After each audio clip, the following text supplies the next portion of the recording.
The San Antonio Spurs have the perfect team. Seriously.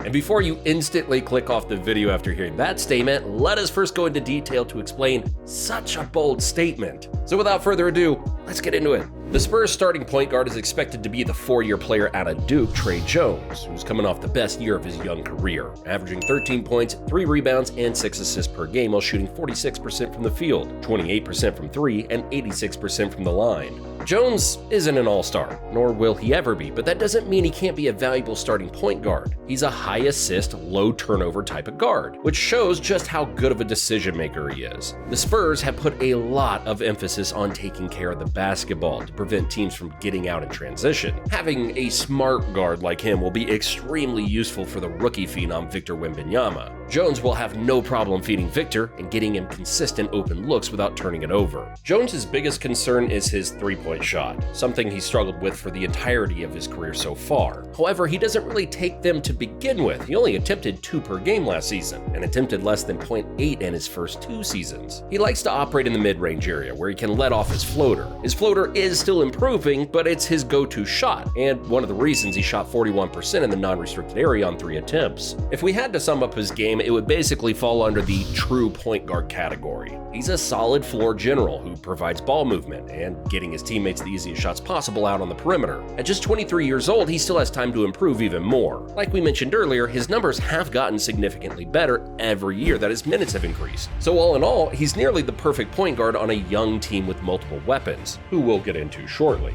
Their backup point guard will be Cameron Payne, who originally played for the Suns last season, averaging 10 points, 2 rebounds, and 4 assists in 20 minutes of action. Again, nothing special, but he's an experienced veteran guard who is very streaky. We all remember him scoring 31 points, including 7 3-pointers in the Game 6 versus the Nuggets last year. So having 2 guards that bring different but also similar things to the table will be a good thing for the Spurs. And we all know the Spurs have Devontae Graham, but he's most likely not going to be part of the team moving forward. But if that changes, we'll be sure to make an updated video explaining his potential importance to this roster. Okay, so now we have their guard situation covered, which is a pretty solid guard rotation given where they are as an organization. Now let's move on to their 2 guard. Here, it really starts to heat up. Devin Vassell will be San Antonio's undeniable starting shooting guard for this upcoming season. And I say undeniable because this kid has star potential. Before he went down last season for knee surgery, he was having a breakout season, averaging 18 points, 4 rebounds, and 3 assists per game. His best attribute is his mid-range scoring. Before the injury, he was near the top 10 in mid-range shots, shooting 46% on 4 attempts per game. And he was actually seen working out with Kelvin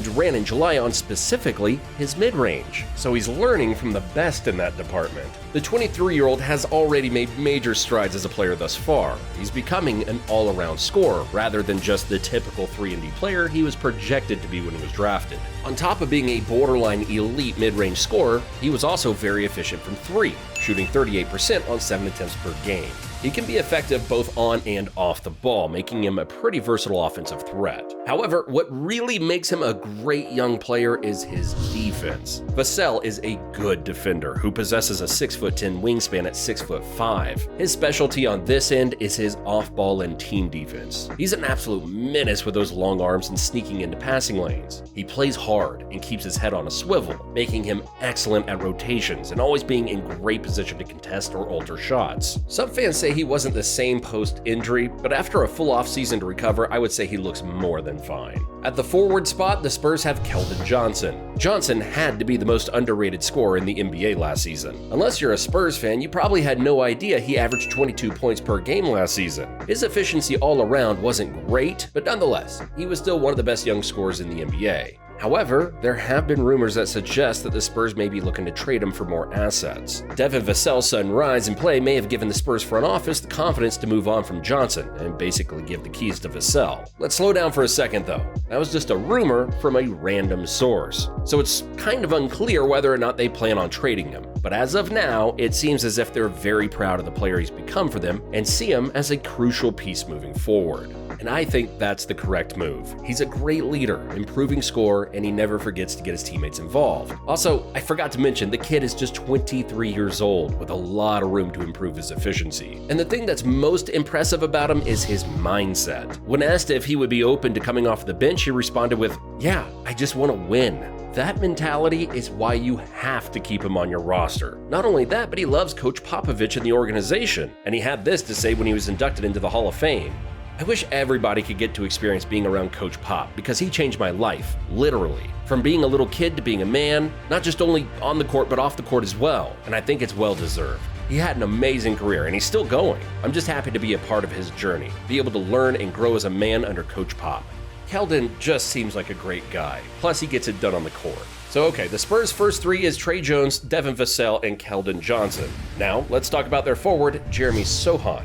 Sochan is the perfect glue piece for this team. He has a huge role. With Keldon Johnson and Trey Jones not being the best defenders, he will pick up their slack. Heading into his second season, he's already established himself as one of the most versatile defenders in the league, who's done a great job guarding players like LeBron and Luka. Every successful team needs a versatile defensive stopper in order to win a lot of games. Just look at the Denver Nuggets, who had Aaron Gordon. Without his defense on players like Anthony Edwards, Karl Anthony Towns, Kevin Durant, LeBron, and Jimmy Butler, the Nuggets would have had a much harder chance at winning the NBA Finals. The Lakers' defense skyrocketed after they traded for Jared Vanderbilt, and teams like the Heat and the Celtics are full of great-sized, versatile defenders. So my point is, Sochan's value is incredibly high. He has the hardest job in the NBA, and that's guarding the opposing team's best scorer every single night. His offense isn't the best, but it doesn't really need to be.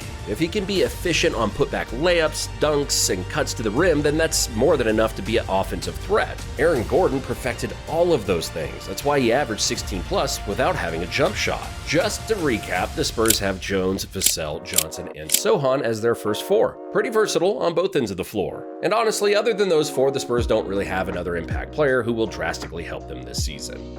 Alright, yeah, of course, I'm joking. We all know their center is none other than Victor Wembanyama. Victor's presence on the floor will completely change the dynamic of the team, specifically on defense. The Spurs literally had the worst paint defense in the NBA, being ranked 30th in points allowed in the paint. We've already seen just how great of a defender he is, so with him on the floor, there is no way they will be 30th again this season. We've seen rookie defenders like Evan Mobley, Herb Jones, and Walker Kessler dominate on the defensive end as rookies, and Wembanyama will be no different.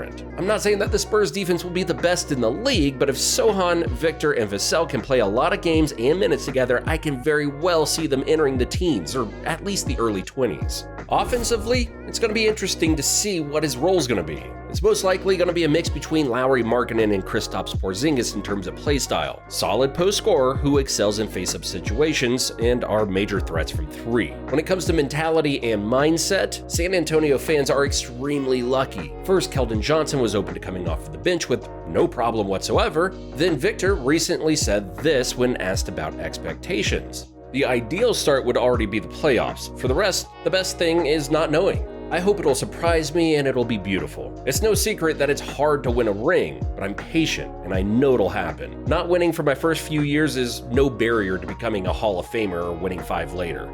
Comments like this from your #1 overall pick are amazing for your culture. We already know the Spurs have one of the best cultures in NBA history, but over the years it's slowly started to fade due to all of the painful losing seasons. However, this group led by Wembanyama can be the spark that the organization needed to get back to where they once were.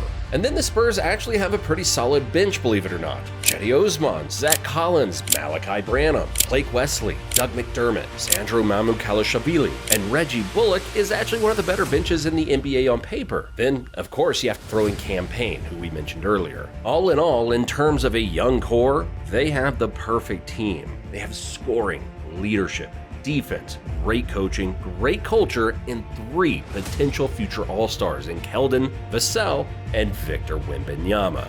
Yeesh, I would hate to play this team in a few years. Thanks for watching, and I'll see you in the next one.